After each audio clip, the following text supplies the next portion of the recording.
해외 수주에 열을 올리던 한국의 잠수함 수출이 갑작스러운 장애물을 만났습니다. 수십조 원 규모의 잠수함 도입 사업에 뛰어든 한국 앞에 강력한 라이벌이 등장한 것입니다. 한국은 잠수함의 후발주자였음에도 불구하고 캐나다, 폴란드 등의 국가를 대상으로 잠수함 수주전에 뛰어들며 전 세계를 놀라게 했습니다. 전 세계의 해군 소식을 집중적으로 보도하는 네이버 뉴스는 폴란드 잠수함 사업에 도전하고 있는 한국의 잠수함을 집중적으로 분석하는 기사를 게시하며 한국 잠수함의 장점을 주목하고 있는데요. 네이버 뉴스는 한국의 잠수함이 검증된 플랫폼을 기반으로 제작되었을 뿐만 아니라 발트해를 위한 최적의 솔루션이 될 수 있다는 표현까지 사용하며 국제 무대에서 한국의 잠수함이 가진 장점을 인정했습니다. 그런데 이렇게 긍정적인 평가를 받던 한국 잠수함이 강력한 도전자를 만난 것입니다. 한국 잠수함의 해외 진출을 가로막는 존재는 전통의 잠수함 강국이라 평가를 받는 독일입니다. 그동안 설계구상으로만 존재하던 212C급 잠수함이 본격적인 생산에 돌입하면서 한국 잠수함의 강력한 라이벌로 떠오른 건데요.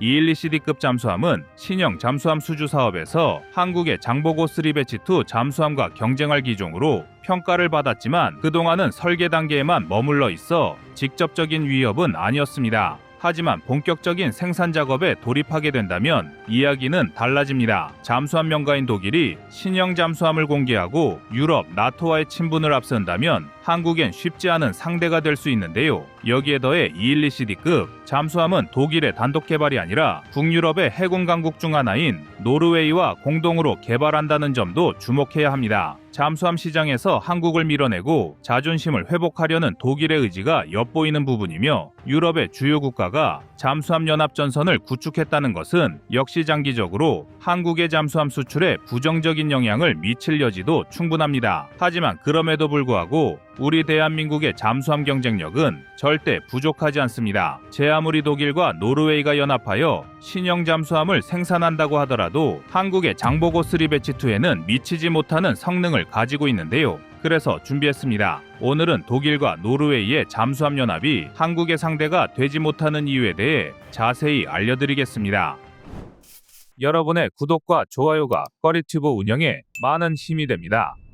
독일과 노르웨이가 손을 잡고 개발하던 212C급 잠수함의 설계 단계가 완료되었습니다. 네이버 뉴스와 글로벌 디펜스 뉴스 등 해외 군사 전문 매체는 독일과 노르웨이의 합작 잠수함 프로젝트가 중요한 이정표에 도달했다는 제목의 기사를 게시하며 이 같은 소식을 전달했는데요. 2021년 여름부터 독일과 노르웨이가 합동으로 진행한 잠수함 개발이 3년 만에 설계 단계를 완료하고 드디어 본격적인 잠수함 건조 작업으로 넘어가게 된 것입니다. 212C급 잠수함은 독일이 차세대 잠수함으로 운용하기 위해 노르웨이와 공동으로 개발한 재래식 디젤 잠수함이며 약 2,500톤급 규모의 배수량을 지니고 533mm의 발사관 6문을 탑재하고 있습니다. 또한 DM2A4 중어뢰와 아이다스 잠대공 미사일 등의 무기 체계를 운용할 수 있는 잠수함인데요. 독일과 노르웨이는 2027년에 시험 운용에 들어간 다음 2029년에 노르웨이 왕립 해군에 인도되는 것을 목표로 진행되고 있으며 독일이 2척, 노르웨이가 4척을 도입할 예정입니다. 여기까지만 놓고 보면 한국과 멀리 떨어진 유럽에서 새로운 잠수함을 도입하려는 평범한 군 현대화 사업인 것처럼 보일 수 있는데요. 하지만 그 실상을 자세히 들여다보면 절대 남의 나라 이야기로 넘길 수가 없습니다. 독일이 212C급 잠수함의 본격적인 생산체제 구축에 들어갔다는 것은 한국의 잠수함 수출에 제동이 걸릴 수 있는 중차대한 문제입니다. 특히 최대 60조 원의 예산이 투입되는 캐나다의 잠수함 도입 사업에 도전하고 있던 한국의 입장에서 독일이 212C급 잠수함을 대량 생산한다는 것은 강력한 경쟁자가 하나 더 생긴다는 것을 의미합니다. 캐나다는 중국, 러시아의 위협에 맞서 북극권을 방어하기 위해 12척의 신규 잠수함 도입 사업을 진행하고 있습니다. 지난 2024년 7월 10일에는 국방부에서 잠수함 제조업체들과 관련 논의에 착수했다는 성명을 발표하였으며 2050년에는 북극해가 동아시아와 유럽을 잇는 최적의 항로가 될 것으로 예측되기 때문에 캐나다는 차기 잠수함 도입을 가장 중요한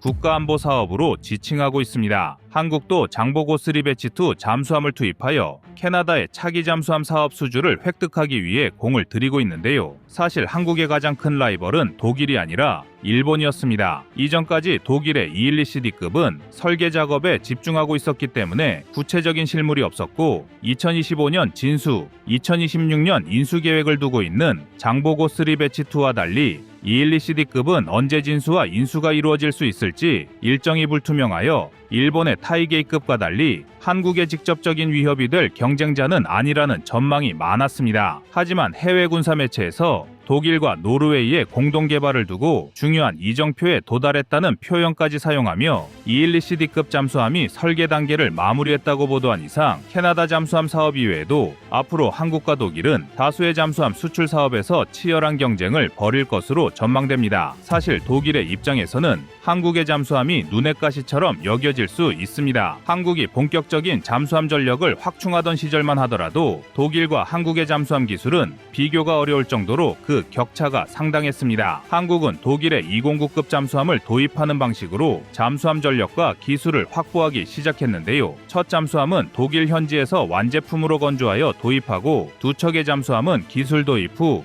국내에서 건조하는 방식으로 도입한 전례가 있습니다. 그랬던 한국은 209급 잠수함의 건조 경험을 양분으로 삼아 인도네시아에 잠수함을 수출하며 전 세계에서 5번째로 잠수함을 수출하는 저력을 보여주었습니다. 게다가 독일이 1,500에서 2,000톤급 잠수함을 주력으로 운용하는 데 머물렀던 것과 달리 한국은 3,000톤급 규모의 도산 안창호급 잠수함 3척을 비롯하여 3,600톤급의 장보고 3 배치 2를 80% 이상의 국산화 비율로 건조를 진행하고 있습니다. 그만큼 잠수함 분야의 후발주자로 출발한 한국이 이제는 유럽의 잠수함 강국인 독일을 압도할 정도로 기술적 성장을 이뤄낸 것입니다. 그렇다면 212C급 잠수함이 실제로 한국의 잠수함보다 더 경쟁력을 갖추고 있는 잠수함일까요? 결론부터 말씀드리자면 독일이 노르웨이와 연합전선을 구축했음에도 불구하고 한국의 장보고 3 배치 2를 이기는 것은 매우 어렵습니다. 독일의 입장에서는 2,500톤급의 212C급 잠수함이 나름대로 큰 규모를 갖춘 잠수함으로 여겨지겠지만 3,600톤급 규모의 장보고 3 배치 2에 비하면 상당히 작은 크기의 잠수함입니다. 이 때문에 무장 체계를 비롯하여 다수의 부분에서 한국보다 떨어지는 전력을 보유하고 있는데요. 장보고 3 배치 2는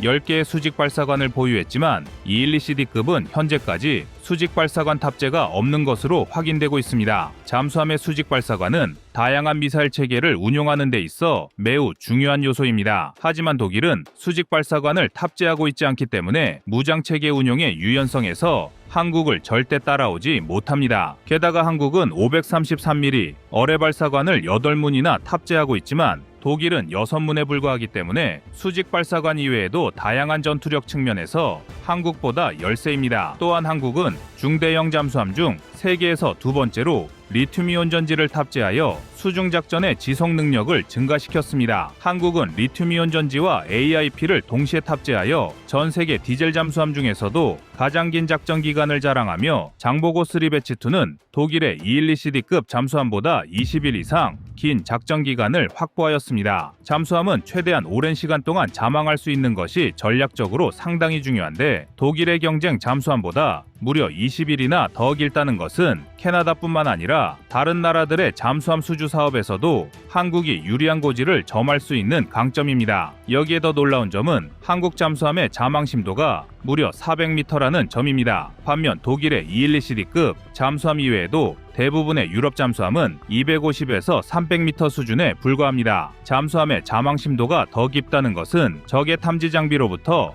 아군 잠수함의 탐지 확률을 낮출 수 있으며 설령적으로부터 어뢰나 폭로의 공격을 받더라도 일정한 깊이 이상에서는 위력이 반감되기 때문에 잠항 심도가 깊으면 깊을수록 아군의 생존성 향상에 도움이 됩니다. 따라서 통상적인 디젤 잠수함의 잠항 심도보다 100m 이상 더 깊은 수심으로 잠항할 수 있는 한국의 장보고 3 배치 2는 독일의 212C급 잠수함보다 전술적으로 더 강력한 전력을 보유하고 있습니다. 게다가 느리기로 유명한 독일 방산의 생산 속도 문제는 잠수함 분야에서도 그대로 드러나는데요. 비록 독일이 노르웨이와의 연합전선을 구축하며 신형 잠수함의 본격적인 생산 체제에 들어갔지만 여전히 독일은 2029년에나 노르웨이 해군의 잠수함을 인도할 수 있을 정도로 느린 생산 속도를 보여주고 있습니다. 독일이 첫 번째 212CD급 잠수함을 인도할 2029년이면 한국은 이미 두 척의 장보고3 배치2를 인도하고도 1년이나 남는 시점입니다. 개발 국가조차도 제대로 된 잠수함을 인도받는데 이렇게 오랜 시간이 걸린다면 설령 수주 사업을 획득한다고 하더라도 납기일을 준수하지 못할 확률이 높으며 당장 새로운 잠수함 전력이 시급한 다수의 국가들은 독일과 노르웨이의 사정을 기다려주기 어려운데요. 그렇기 때문에 독일의 잠수함은 한국의 상대가 되지 못합니다. 지금까지 독일은 잠수함 분야에서뿐만 아니라 전차, 자주포, 장갑차에 이르기까지 다양한 방산 분야에서 유럽 최강자에 위치하고 있었습니다. 반면 한국은 과거만 하더라도 방산 수출은 고사하고 자국군이 사용할 무기조차 개발하는 것이 쉽지 않았던 나라인데요. 하지만 최근 몇 년간 한국은 방위 산업 분야에서 눈부신 성장을 거듭하며 다수의 분야에서 독일제 무기를 추월하는 데 성공했습니다. 이미 자주포 분야에서는 독일의 펜자흐비치 2000이 한국의 K9을 따라올 수 없을 정도로 극명한 시장 점유율 차이를 보여주고 있으며 이제는 잠수함 분야에서도 한국이 독일을 앞질러 나가는 모습을 보여주고 있습니다. 지상전력에서 그랬던 것처럼 잠수함 분야에서도 독일을 제압하는 한국 방산의 끝없는 성장을 응원하겠습니다.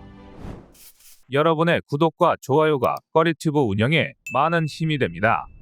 다음은 24년 8월 7일 핵잠용 소형 원자로 개발 확정 영상입니다. 우리 정부는 약 20년 전부터 핵 추진 잠수함 도입을 추진해왔습니다. 그러나 먼저 동맹국인 미국의 반대부터 시작해 핵연료인 우라늄의 확보와 핵 폐기물 처리 문제까지 여러 어려움으로 번번이 무산되곤 했는데요. 그러나 해당 언론사는 정부 주도의 핵 추진 잠수함용 소형 원자로 개발이 확인됐다 라며 단독 타이틀을 걸고 보도를 이어나가고 있습니다. 세계적인 원자력 관련 뉴스 채널 월드 뉴클리어 뉴스의 보도 내용에 따르면 우리가 개발할 핵잠용 소형 원자로는 우라늄 농축도 19.75%의 저농축 연료를 사용할 것이며 내년 경주 원자력 산업단지 내 문무대왕 연구소의 소형 원자로를 개발하기 위한 육상 시험장을 건설한다는 등 매우 구체적인 계획까지 포함하고 있습니다. 물론 전혀 가능성이 없거나 개연성이 떨어지는 허위 보도는 아닙니다. 농축도 20%가 넘는 고농축 연료는 핵무기 제조에 사용될 수 있으므로 국제원자력기구인 IAEA의 사찰을 받아야 하며 미국 역시 반대의 뜻을 명확히 하고 있는데요. 대한민국이 확보하고자 하는 대상이 저농축 연료라면 얘기가 틀려집니다. 정범진 한국원자력학 회장의 발언이 이를 입증하는데요. 그는 언론과의 인터뷰에서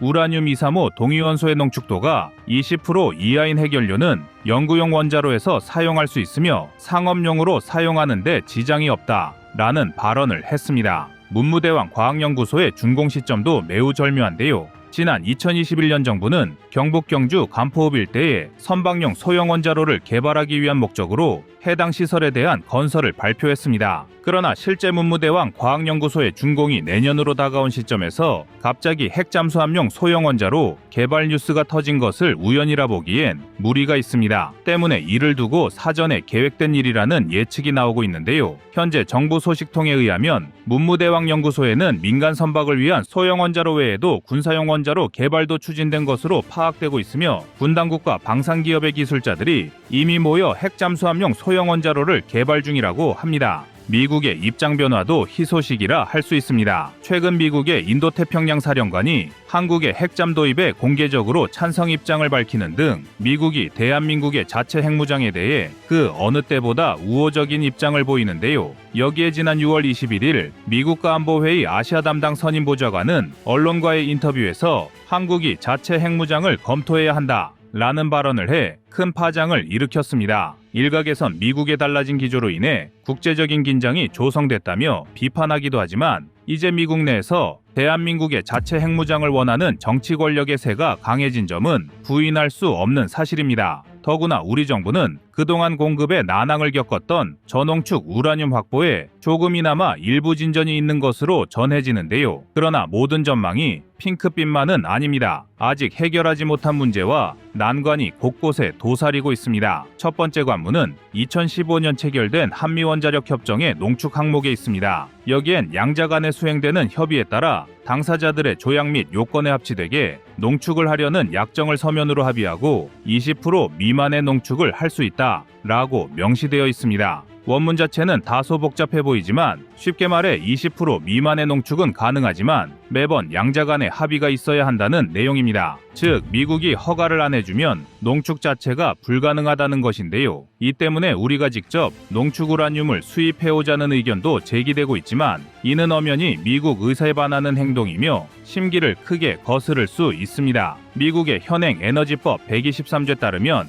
미국산 군용 농축 우라늄의 수출은 원천적으로 금지된다 라고 분명하게 못을 박아놨습니다. 전임 정부 때도 미국과의 핵잠 도입 논의가 없었던 것은 아니지만 연료로 쓰일 우라늄 확보가 발목을 잡았는데요. 물론 우라늄은 영국에도 있고 프랑스에도 있고 체코 등 꽤 많은 국가에서 천연 우라늄을 포함 핵연료를 다량 보유하고 있지만 이들 국가 역시 군용으로 사용이 가능한 농축 우라늄의 경우 해외 수출 금지 조항을 두고 있습니다. 다시 말해 우리가 잠수함용 원자로 개발에 성공한다고 해도 미국 등 서방의 허가나 승인이 없으면 핵연료를 구할 수 없고 핵연료가 없는 핵추진 잠수함은 무용지물이나 마찬가지입니다. 다만 여기에서 우리가 기대해 볼 수 있는 것은 바뀌고 있는 미국의 입장인데요. 전술에 뜬 핵무장에 대한 양국 간의 온도차가 이미 꽤 줄어든 분위기이고 핵과학자와 정부 관료 사이에선 협상 결과에 따라 직접 농축도 가능하다는 말이 나오고 있습니다. 두 번째 문제는 국제적 비난 및 외교적 고립입니다. 대한민국이 핵잠수함을 포함 핵무장을 추진할 경우 국제사회에서 큰 비난을 받을 가능성이 큽니다. 이는 비핵화 노력에 반하는 행위이기 때문이기도 하지만 한반도 주변의 열강들, 중국과 러시아, 일본은 심각한 위협으로 인식할 수 있기 때문입니다. 그리고 이들 열강은 한국 경제에 심각한 타격을 줄 수 있으며 무역과 투자에도 부정적인 영향을 미칠 수 있으며 한국의 외교적 지위 약화를 초래하며 국제협력의 기회를 제한할 수 있습니다. 당연하게도 대한민국의 핵 개발은 동북아시아 전역의 군비 경쟁을 촉발할 것이며 지역 내 긴장을 고조시켜 안보 불안정을 일으킬 수 있는데요. 특히 북한과 중국의 반발이 클 것으로 예상되고 있습니다. 따라서 일각에서는 국제간 갈등과 분쟁을 조장할 가능성이 큰데 우리가 굳이 머리 아프게 핵잠수함을 고집할 필요가 있냐는 주장이 제기되고 있습니다. 그러나 자주국방이라는 큰 틀에서 보자면 우리의 핵 관련 개발은 외부 위협에 대한 억제력을 크게 높일 수 있습니다. 특히 북한과 중국의 위협에 대응할 수 있는 능력을 갖추게 되어 안보 환경이 안정된다는 장점을 갖게 될 것입니다. 핵무장으로 인해 국제사회에서의 따돌림을 걱정하는 시각도 있지만 반대로 핵무장이 대한민국의 국제협상력을 강화할 계기가 된다는 분석도 존재합니다. 역사적으로 핵무기를 보유한 국가는 국제무대에서 중요한 발언권을 가졌으며 외교적 협상에서 유리한 위치를 점하곤 했습니다. 더구나 핵 관련 기술 개발은 단순히 군사적 능력의 향상을 넘어서 에너지, 의료, 우주 등 다양한 분야에서 응용될 수 있으며 이는 국가의 전반적인 기술력과 수출 능력을 높이는 데 기여하게 됩니다. 당연히 방위산업의 성장을 촉진할 것이며 일자리 창출과 경제 활성화로 이어져 국가 경제에 긍정적인 영향을 미칠 것입니다. 이렇게 대한민국의 핵 관련 기술 개발은 안보 강화와 함께 국제 협상력 증대, 과학기술 발전, 경제적 이점 등 다양한 측면에서 긍정적인 영향을 미칠 수 있는데요. 핵 추진 잠수함이 가져다주는 전략적 장점도 부각되고 있습니다. 일단 핵 추진 잠수함의 최대 장점은 연료 혹은 배터리 충전 문제로 인한 잠수 시간 제한이 발생하지 않는다는 것인데요. 이제 북한도 핵미사일을 탑재한 디젤 잠수함을 보유하는 마당에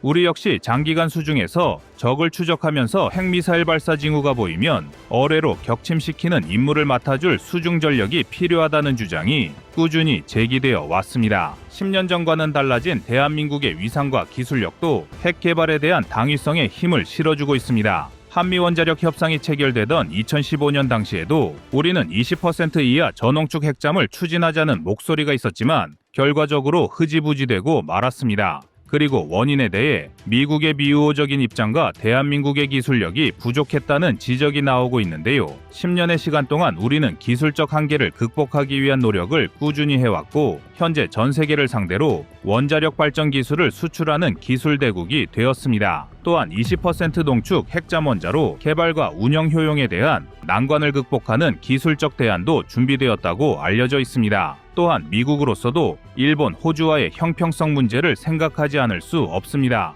미국은 이미 일본이 재처리할 수 있도록 제약을 풀어줬고 호주엔 직접 원자력 잠수함을 보급하겠다고까지 했습니다. 이는 미국의 핵 확산 억제 정책이 실패했다는 것을 시인한 것이며 중국이나 북한과 같은 적성국을 상대하기 위해선 대한민국의 자체 핵무장 필요성을 인지하고 있다는 뜻입니다. 이 때문에 대한민국 자체 핵무장을 비판적으로 보는 집단조차도 핵잠의 필요성에 대해선 상당 부분 수긍하고 있는데요. 우리 주변엔 북한 외에도 중국과 러시아가 있고 장기적으론 일본도 경계 대상이라 할 수 있습니다. 한미 원자력 협정의 유효기간은 2035년으로 이제 10여 년 정도가 남았는데요. 대한민국이 지금 당장 핵무장을 시도하지 않더라도 만료 몇 년 전부터 협상을 시작하는 관례에 따라 지금부터 준비해야 한다는 주장이 힘을 얻고 있습니다. 일례로 사거리와 탑재 탄두 중량을 점차 늘리다가 2021년에 폐지된 한미 미사일 지침을 들 수 있습니다. 갑자기 터져나온 소형 원자로 개발 소식 역시 정부가 언론을 통해 협상의 잠부를 짚히고 있다는 의견이 나오는 것도 이 때문인데요.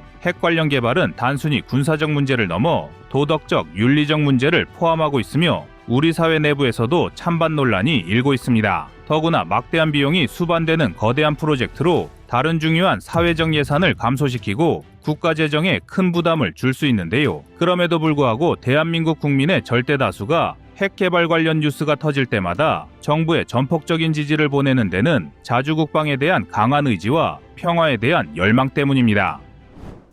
여러분의 구독과 좋아요가 꺼리튜브 운영에 많은 힘이 됩니다. 다음은 24년 7월 22일 한국 핵잠수함 지지 영상입니다. 지금까지 미국은 군사동맹으로서 대한민국의 중요성을 인정하면서도 정작 한국이 강력한 전력을 보유하는 것에는 부정적인 의견을 드러내는 경우가 많았습니다. 중국, 러시아 등과 가까운 지정학적 특성상 한국의 과도한 전력 강화가 적성국을 자극할 수 있다는 우려가 컸기 때문입니다. 이 때문에 미사일의 사거리를 비롯하여 일부 무기의 성능에 제약을 걸어두거나 도입을 반대하는 사례를 쉽게 찾아볼 수 있는데요. 그 중에서 대표적인 사례가 바로 핵잠수함이었습니다. 핵잠수함의 전략적 중요성은 이제 더 이상 말이 필요 없을 정도이며 디젤 잠수함보다 더 크고 더 빠르고 더 긴 시간 동안 잠항할 수 있기 때문에 적의 감시망을 회피하여 주요 전략 시설을 타격할 수 있는 매우 중요한 전략적 자산입니다. 세계 최강의 전력을 자랑하는 미국을 비롯하여 영국과 프랑스 같은 유수의 군사 강국들이 재래식 잠수함을 퇴역시키고 핵잠수함만을 운용하는 것만 보더라도 핵잠수함이 가진 전략적 중요성이 상당히 크다는 것을 알 수 있습니다. 하지만 불과 한 달 전까지만 해도 미국은 한국의 핵잠수함 도입에 부정적인 의견을 드러냈으며 2015년에 개정된 한미 원자력 협정에 따라 한국은 미국산 우라늄을 20% 미만까지 농축해 사용할 수는 있지만 군사적 목적으로는 제한한다는 규정까지 있었습니다. 한마디로 핵 추진 잠수함에 필요한 고농축 우라늄 사용을 사실상 금지한다는 규정이며 여기에 재처리 제한 규정이 있어 군사적 목적으로의 사용하고 남은 핵연료 재처리조차 못하도록 제한해 두었습니다. 한국이 핵잠수함 보유를 위해 농축 우라늄과 원자로 등을 개발하게 되면 이는 자칫 한국이 핵무기를 개발한다는 오해를 불러올 수 있고 이것이 중국과 러시아 등을 자극할 수 있다는 미국 내부의 우려가 컸던 게 사실인데요. 반면에 일본은 우라늄 연료 재처리를 허용하고 있습니다. 따라서 일본은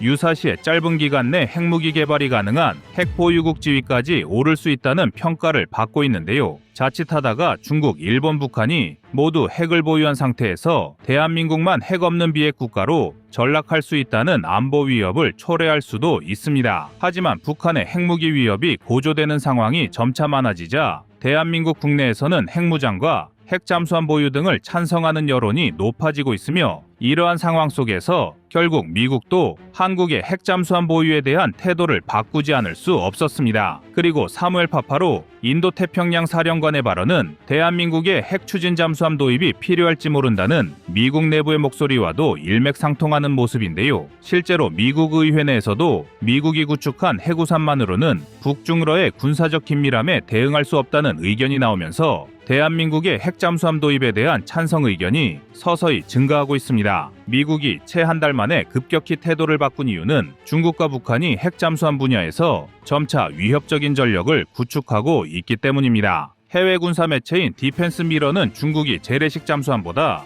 핵 추진 잠수함을 더 많이 생산하고 있다는 제목의 기사를 게시하며 점차 발전하고 있는 중국의 핵 잠수함 전력을 경계하였습니다. 해당 기사에 따르면 중국의 잠수함 기술은 역사적으로 세계 표준에 뒤처졌었지만 중국이 기술 격차를 따라잡기 위해 상당한 노력을 보여주고 있다는 전문가의 지적이 담겨 있는데요. 여기에 북한은 10개 미사일 발사대와 핵탄두를 탑재할 수 있는 김군옥함을 공개하며 잠수함 전력 강화에 혈안이 되어 있습니다. 김군옥함은 핵추진 잠수함으로 개발되지는 않았지만 김정은은 해당 잠수함을 공개하면서 다음에 개발될 잠수함은 핵추진 잠수함이 될 것이라 공언하기도 하였는데요. 김군옥함은 북한이 핵잠수함 보유를 위한 과도기에 위치한 것으로 평가를 받고 있습니다. 이처럼 중국과 북한의 기술력이 한국과 자유진영의 군사강국보다 명백히 열세인 것은 사실이지만 지속해서 핵잠수함 전력을 확보하기 위해 공을 들이는 것은 우리 대한민국에 절대적으로 위협적인 행위입니다. 심지어 중국은 러시아 해군과 합동훈련까지 진행하고 있는 데다가 이제는 심해 잠수함을 활용하여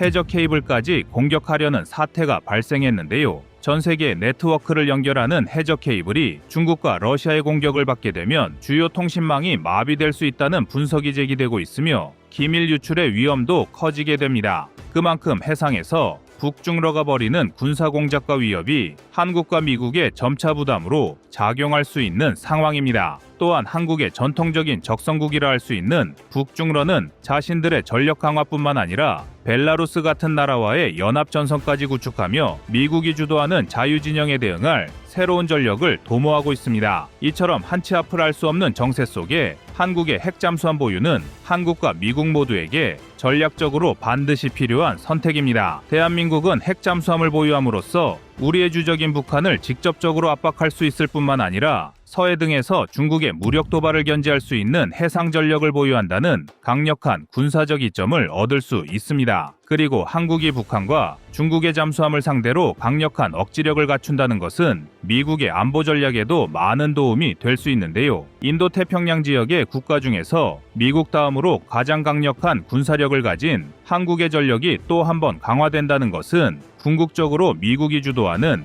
인도태평양 지역의 안정에도 도움이 되기 때문에 미국도 한국의 핵잠수함 보유를 추진하는 것이 이득입니다. 현재 한국이 적성국으로부터 전쟁 억지력을 유지하기 위해서 필요한 핵잠수함은 4척에서 6척 정도입니다. 한국은 이미 잠수함의 전투체계, 소나체계 등의 모든 주요 시스템을 독자적으로 개발할 수 있는 기술력을 갖추고 있으며 원자로 기술 역시 세계 최고 수준을 자랑합니다. 핵잠수함 도입을 추진 중인 호주와 비교해서 그야말로 압도적인 기술력을 보유하고 있는데요. 따라서 미국산 우라늄 사용에 대한 족쇄만 해제된다면 한국의 핵잠수함 도입은 한층 더 탄력을 받을 수 있습니다. 그리고 이와 같은 맥락에서 미국은 이례적으로 한국 정부가 요청한 한미 한반도 핵억제, 핵작전 지침을 승인하기도 했습니다. 해당 지침은 미국이 과거처럼 구두로만 해구산을 강조하는 것이 아니라 유사시 한국에 약속했던 핵작전이 수행될 수 있도록 양국의 담당 정책 부서와 군 당국에 하달되는 지침이 명시되어 있습니다. 한국이 염원했던 핵무장이나